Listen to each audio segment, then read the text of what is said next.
Kabar Banten, ratusan rumah milik warga di Kecamatan Carita dan Labuan, Kabupaten Pandeglang, dilanda banjir, pada Sabtu tanggal 19 Maret tahun 2022, sekitar pukul 3 waktu Indonesia Barat.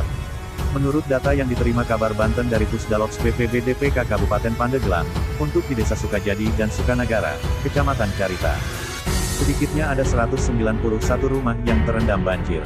Sementara untuk Kecamatan Labuan banjir telah merendam 80 KK di Desa Banyubiru dan 168 KK di Desa Teluk. Kepala Pelaksana Badan Penanggulangan Bencana Daerah dan Pemadam Kebakaran, BPBD/PK Kabupaten Pandeglang Girgi Jantoro membenarkan perihal telah terjadinya bencana banjir yang melanda dua kecamatan tersebut. Dikatakan Girgi, hujan dengan intensitas sedang hingga lebat yang mengguyur wilayah Kecamatan Labuan dan Carita pada pukul 3 waktu Indonesia Barat, mengakibatkan sejumlah sungai di dua lokasi tersebut meluap hingga menggenangi permukiman warga.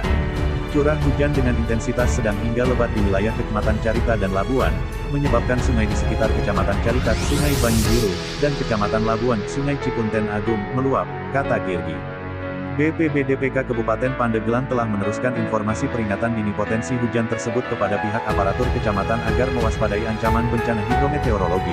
Lanjutnya, selain merendam ratusan rumah warga, banjir juga telah merendam dua masjid yang tersebar di Kecamatan Labuan dan Kecamatan Carita.